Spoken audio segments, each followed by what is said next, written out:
Welcome to the Meet Musings podcast, the show where we talk about different issues and disabilities that affect people emotionally, psychologically, physically, and mentally. We discuss health and well-being generally. We are amplifying the voices of people living with disabilities and limitations and breaking the stigmas. Our podcast is available on Podbean, Apple Podcast, Google Podcast, Spotify, Stitcher, Overcast, Pocket Cast, Breaker, Amazon Podcast, TuneIn and Alexa, Twitter, YouTube, and Facebook. We are also available on Listen Note, Radio Public, and iHeartRadio. Just search Meet Musings Podcast on any social media platform. Welcome! In this series, I have with me Sam and Gina Michelle, all the way from Indiana. Welcome to the Meet Musings Podcast. Thank you. Thank you for having us. Sam is a teenager living with autism. Gina is his mom, so she's his main carer, as I guess, right? Yep. Yeah. Yes. So, both of them going to be on the podcast. So, can you tell us more about you, Sam? Can you tell us who Sam Michelle is? Yeah, sure. So I'm Sam. Hello. I'm Sam. I enjoy podcasting. I enjoy dogs, and I just do what I want. That's an interesting fact that you do your own podcast. How did you start the podcast? I joined my school's media club, which is part of podcasting, and that's where I found the podcast. Has it helped you with your autism in any way? Yes, ma'am, it has. It's only grown a little bit. I think it's sometimes therapy for me every once in a while. I could use it for therapeutic reasons. And how does your autism affect you, really? In a positive way, I'm more creative and more outgoing than I used to be, but negatives, I struggle with social cues. I don't pick up on. Sometimes I'm too blunt. Sometimes I'm too honest. Sometimes I don't know how to enter one. I don't know how to exit one. That's the same with most people. Sometimes people are too blunt. I believe that's just your character. Do you think that's got to do with your autism? I don't agree with that. Yeah, I know what you're saying. And it seems like we do live in a world where people are blunt and people do kind of say what they want. But from what we know about autism and kind of seeing Sam grow up from his mother's standpoint, like from my standpoint, it is like neurological. So somebody that has autism, they do see the world quite differently than somebody who has like a typical brain. So when Sam does try to enter a conversation or exit a conversation, or sometimes he'll think, this is what I'm thinking, but how can I say this? Sometimes it really can be a result from the autism, but like you said, it can be so common in everybody, and sometimes it's hard to tell, like, is that person just being a human being, or is Sam really being a butt, basically? Yeah, or like, are they being disrespectful, or are they really struggling with that? So I know what you're saying, but the data on autism it's one of the side effects is struggling a little bit socially. Of course. Clearly, it's something that is so easy to miss or even confused in somebody that is autistic. There's a big difference between being a bot and struggling. So I quite understand that. Of course, I do understand that. I know, like every other person, you have your good days, you have your bad days.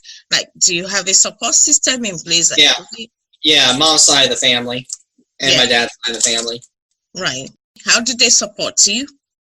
How do they support me? That's a good question. It's more of a behind the scenes. You have to witness it to experience it. You laugh? I don't know what else I can say. Yeah, I'm just talking about it, I suppose. Yeah, and talking about your feelings. Sometimes I think it's just about understanding where you're coming from and knowing you as a person. That's what I was going to say, is it's just always being there for him. dealing with autism sometimes, especially the negative part of it, can be hard on the whole family.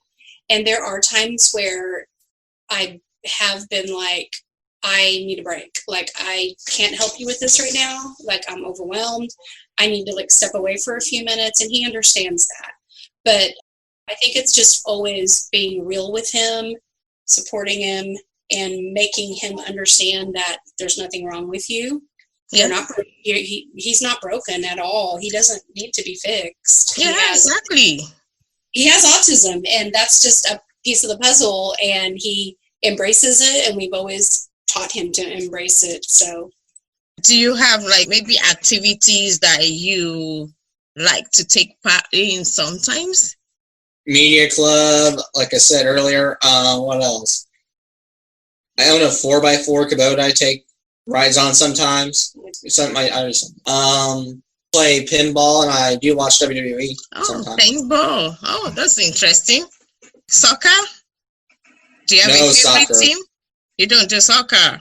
No, sports. I don't do that sports stuff, bud. And soccer in the States isn't big at all. It's for us, it's football and Basketball. That's what it is. basketball, Baseball. Baseball.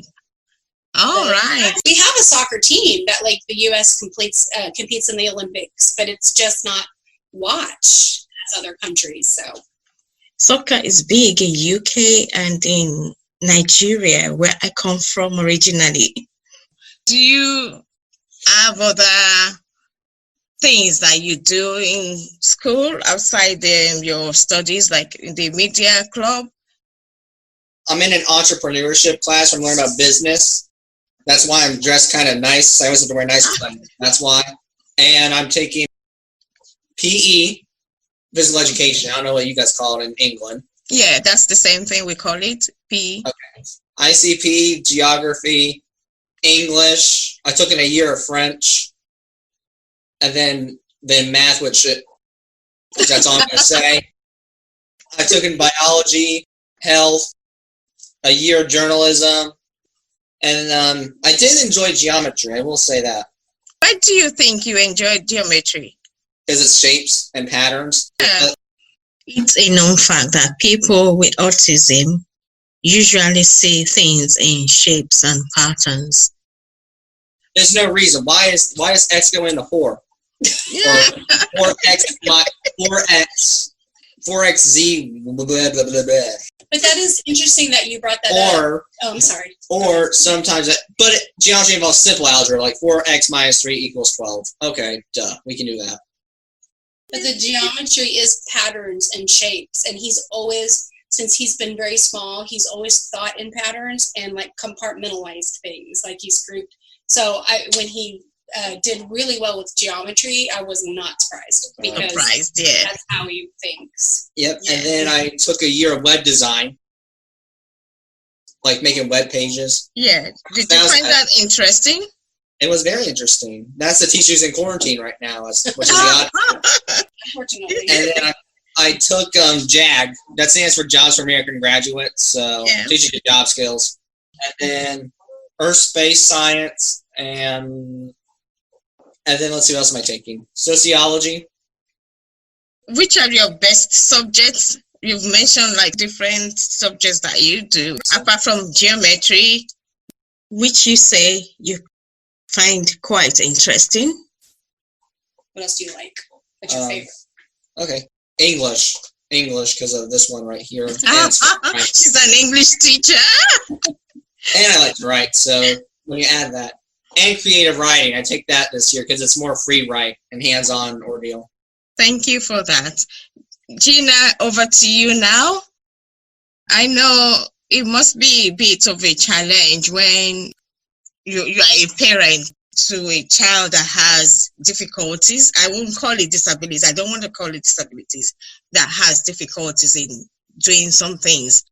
What are some of the challenges that you've experienced? Yeah. I mean, Sam was diagnosed when he was 4. So we've had, he's 18 now. So we've had, a lot of years to kind of understand what it is. And I can imagine the journey could not have been easy. It is challenging. It is. And I actually had a conversation with somebody 2 or 3 years ago, and I remember saying it had been like the day before had been like a really bad day for Sam, and I just still was kind of upset about it. And one of my friends, I said, I just don't want to be a complainer or a baby, because Sam is wonderful, and I feel like I'm complaining, but I said, all parents deal with something. So it's really not any like worse for me. But my friend said, you are allowed to say that it's harder because it is harder. And so I just remember thinking, okay, like I'm allowed to recognize that some days are really, harder than others, really tough. But I would say some of the hardest things is maybe explaining things to him in a way that he will understand. If I try to explain things the way that I think of them, because I'm non-autistic, then I have to remember that, okay, that's not going to work for him. So I would say most days he has something to talk about because he's not understanding it or he's struggling with what to do. And I would say every single morning or every single night, like I have to set aside probably at least an hour just to say, okay, what's going on? And then I help him through it. Well, not all the time. It's almost daily though. It's about daily. But it's okay. Like that's what I do. I'm Sam's mom. And sometimes I just think I'm so glad I am, because I have that job. I have that job and responsibility of making sure Sam can function. And I'm just afraid that no one else will do it right. And so I'm the one who wants to be there for him and help him. You have definitely come a long way. How did you feel when you were told he is autistic? It was hard at first. It was. We got the diagnosis. We weren't surprised because of lots of behaviors he was showing. But I'm not going to lie, it was to hear the official diagnosis that Sam had autism was pretty devastating. And I spent just a very short amount of time kind of feeling sorry for everybody and kind of wallowing, and then kind of feeling sorry for myself, like, why is this happening?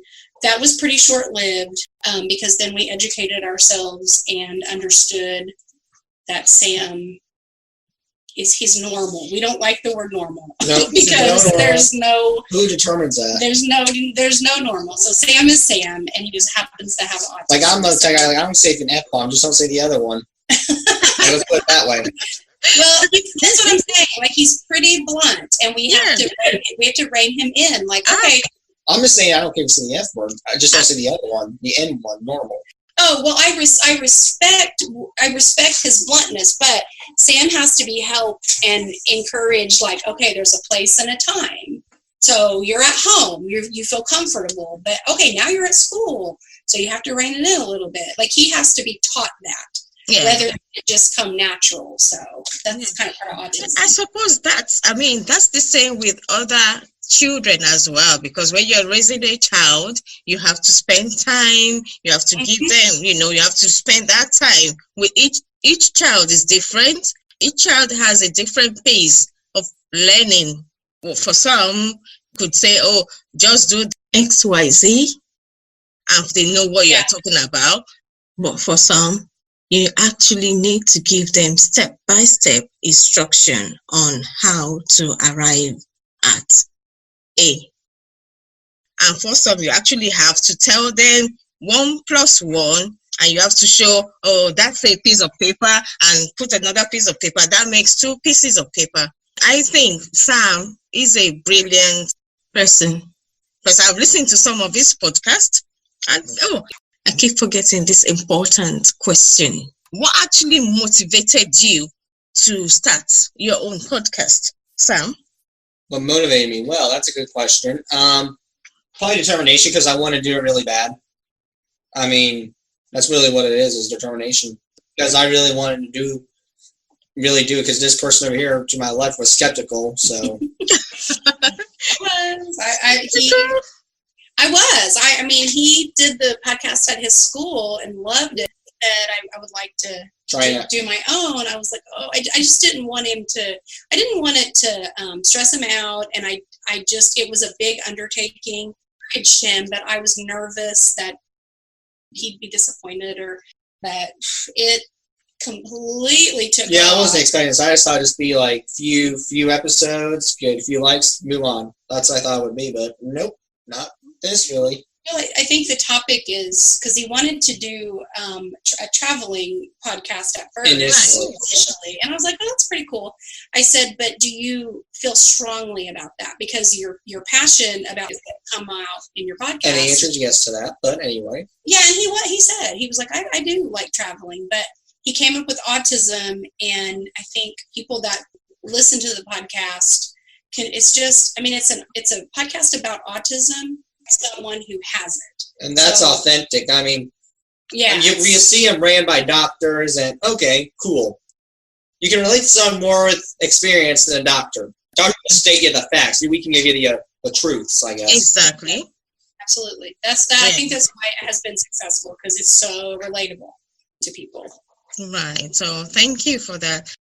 You have come a very long way, and has that helped you at all? Yes, ma'am. It has. Can you tell us why you think it's helped? Because it's therapeutic, and we all need it sometimes.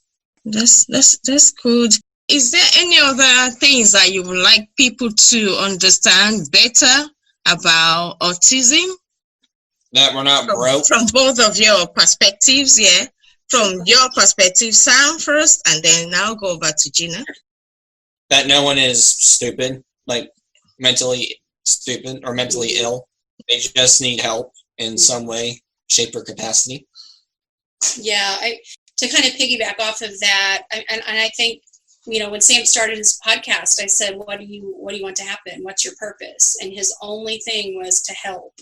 And yeah, never to make money. He doesn't really want to monetize it too much. I mean, he has a little bit, but that's not the purpose. But what I want people to know is, like you were talking about stigma, I just hope I live to see the day that with autism and other things, that the stigma is taken off. And people look at Sam not like, oh, there's the kid with autism. He really can't do a lot. No, wrong. I don't want, like, people do think that sometimes. And I want people to understand, no, he has autism.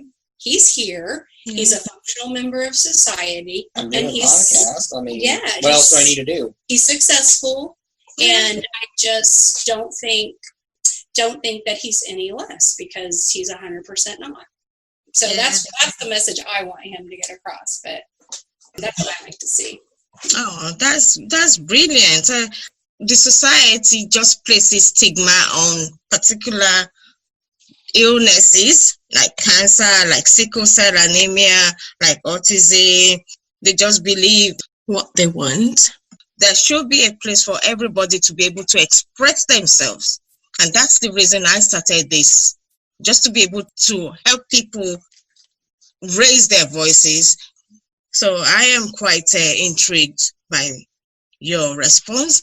So to the next question now, what sort of response has your family given to him in terms of attitude, support?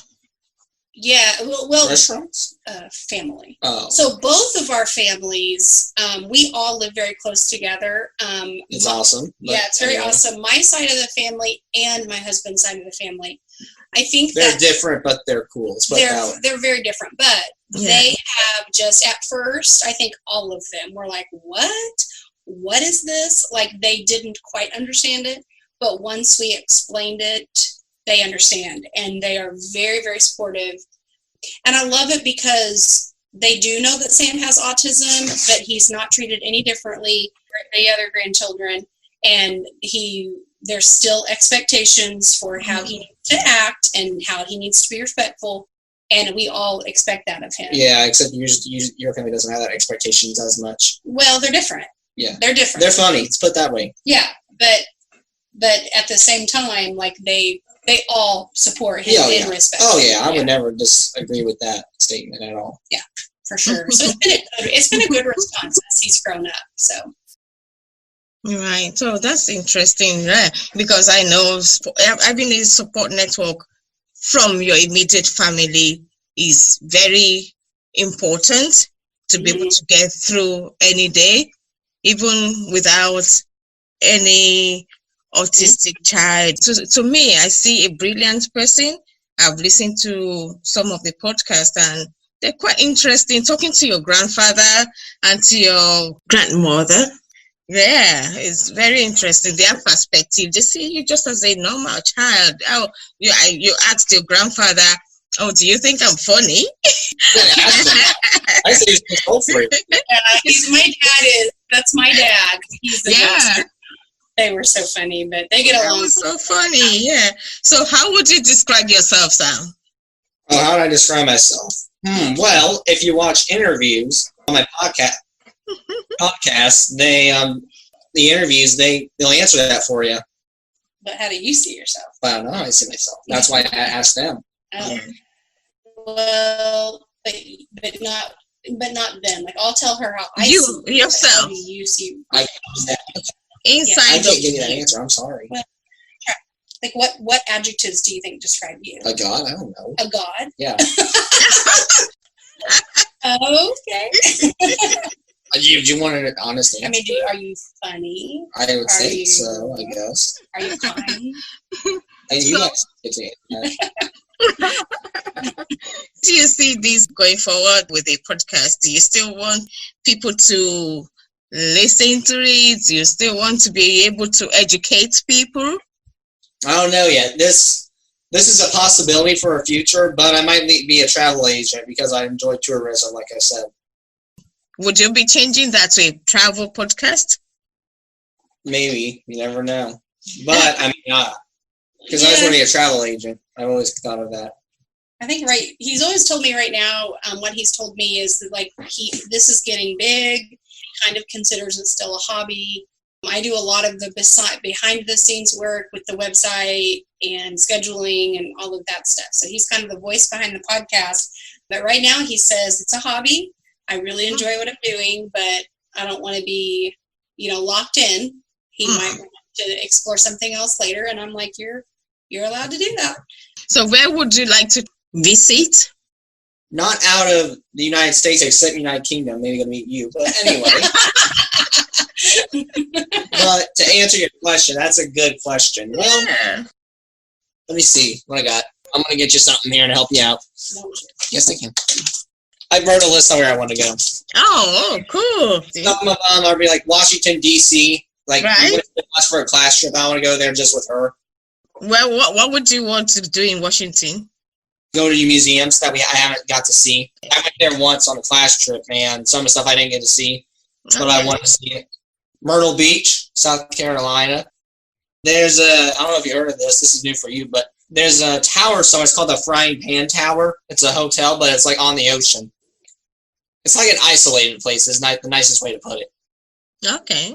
There's not a lot of people there, so it's kind of an interesting spot and like unique that I want to go. This is kind of what he does. Like he really likes to research places and then he writes them down. Let me see. He really likes to look up information. You can pick one. I get to read. You get to tell me. Mom's gonna read you another one because I can't pick one.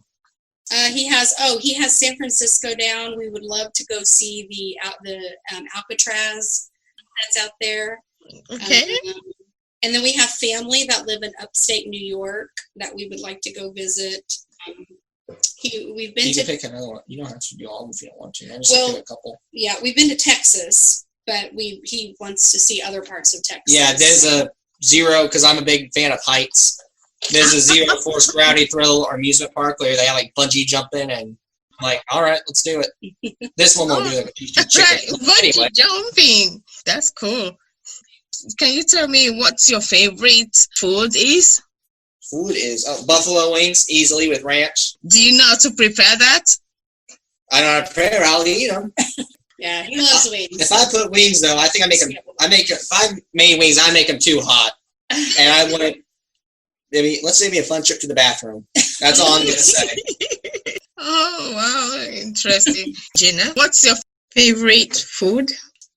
What'd you Oh, say on my podcast, buddy? I can't remember. Wait to go. So I love food that is not good for me. Oh yeah, you said like macaroni and cheese. Yeah, I wish that I like. I mean, I do. I am not picky at all.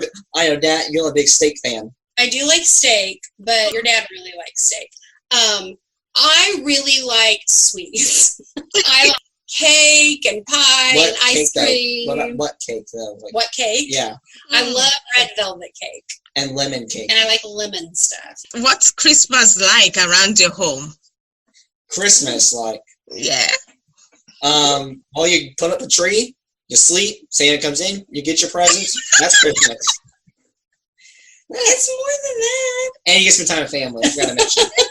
That's what it is. He's right. We do celebrate Christmas, and I love it. I like Halloween. I am a big fall person. I'm a big Halloween person. Yeah, I love the fall time. Do you make pumpkin cakes? Oh yeah, we make. I love pumpkin cakes.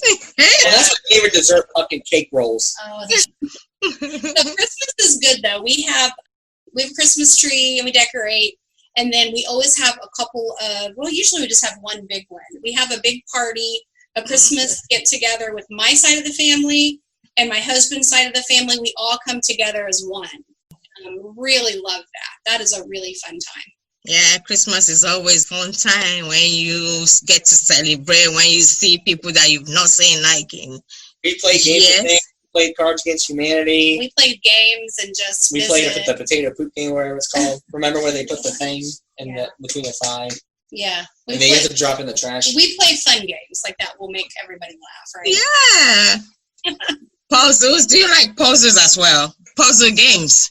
Oh, we don't necessarily. Do you like puzzles? No. We don't necessarily. I like escape rooms though. That's kind of puzzly. Yeah. I don't know. Does the United Kingdom have escape rooms?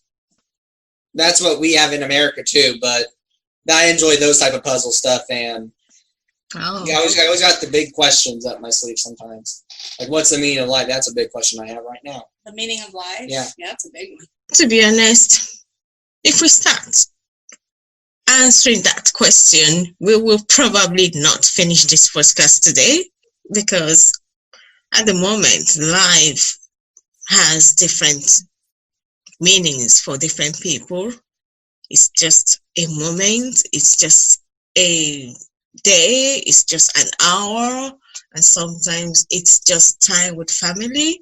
So there's a lot of things that we could explore to answer that question. So apart from traveling, what's your ambition for the future? My ambition for the future is just to make it. Honestly. To make it and get a job and have a successful life. That's really it. In what way do you want to make it? Well, I just want to buy a house, get a job, and just see where life takes me. I am scheduled to go to Ivy Tech for my general classes, and they go to Vincennes and go for either media or tourism.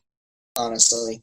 Chill person. So whatever happens, happens. That's what I'm always like. Of course. Whatever happens, happens.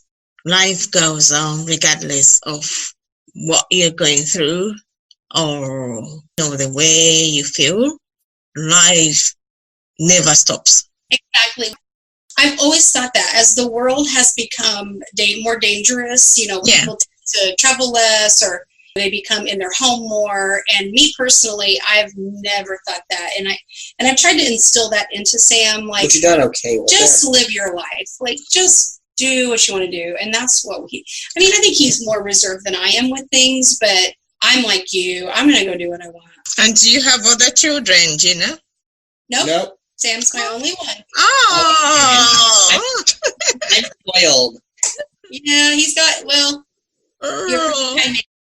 so your mommy's pet. Yes, boy, aren't you? I am. See?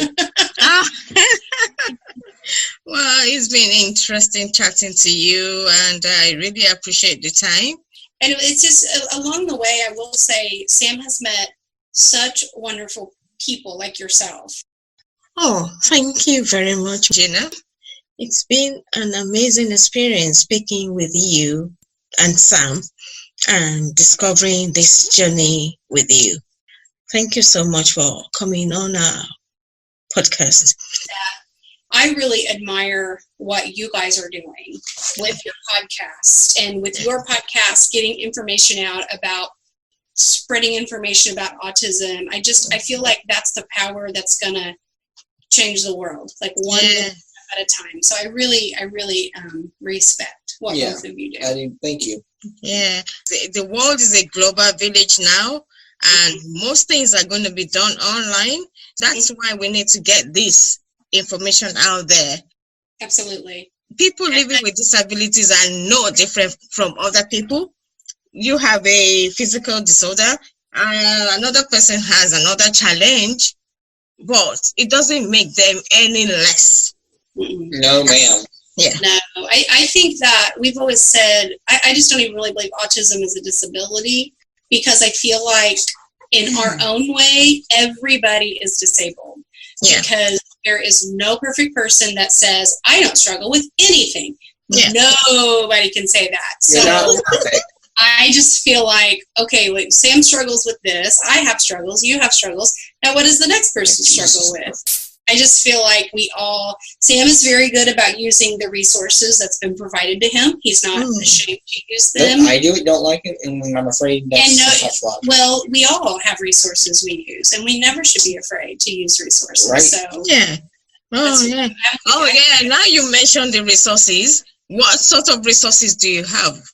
I have a flow path in school where I get to, every time the lesson's over, I can just go down to the resource room and get help or extra help.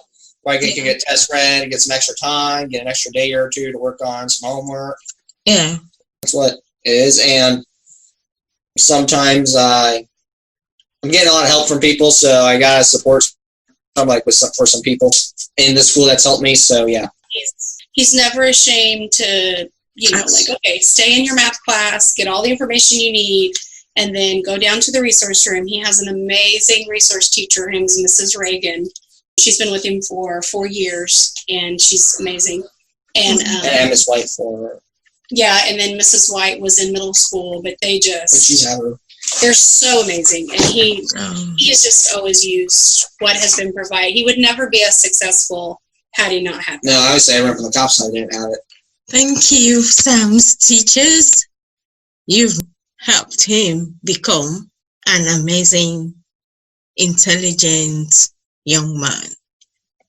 And what has been your greatest challenge so far? Challenge? Well, it's like relationships, making friends is a big difficult one, because I always get social anxiety. I'm going to say the wrong thing at the wrong time. Yeah, but we've talked with him about that too. But that's still a big one. Oh, absolutely. It's a legitimate fear, and he'll say, I'm afraid I'm going to say the wrong thing at the same time. If I was 10, I'd be like, okay, fine. And now I'm 18. I'm like, oh. But I told him we all are in that category. Like, we've all put our foot in our mouth and have said the wrong thing at some point in our lives. So people I got foot and mouth disease. If people know you and they support you, then they will understand. And if you say, I'm sorry that came across as wrong, if they're your true friend and if they're worth knowing, they will understand. Yeah, that's true. That's absolutely true. So I think sometimes people just choose to misunderstand what you're saying. Absolutely. Is there anything else you would like us to know about Sam or the podcast, or even you? Say, if it's okay with you. So he has a website. It's autismrocksandrolls.com. Yeah. That has all of his speaking engagements, all of his merchandise, and all of his podcasts, all the information on it. And all the people who I've been on. Yeah, he has his guest list, his appearances, and then also you can find his podcast on just all the major platforms. So Podbean, iTunes, Stitcher, Spotify, YouTube. So that's where you can find it if you're interested. Oh, the podcast. And the podcast is called Autism Rocks and Rolls. And then he will have in one of his sections, I mean, he'll have some blank spots coming up eventually, and we would love for you to at some point be on. Oh, brilliant. Thank you. Thank you. Yeah. But he's 40 Just planned. keep rocking. Just keep rocking and keep rolling. Yeah, absolutely. Keep rolling and keep living. Thank you so much, and I wish you all the best. I will probably come back to you at some point in the future. Thank you for coming on the podcast, okay? All right. Stay well. Thank you so much. All right. Take care. Bye-bye. Bye. A big thank you to all our listeners who have been sending us messages through the message link. I would like to thank everyone who has listened in so far and contributed to this podcast. Thank you so much. We couldn't have done anything without you. Keep listening, keep sharing, keep downloading, and keep liking. Thank you again.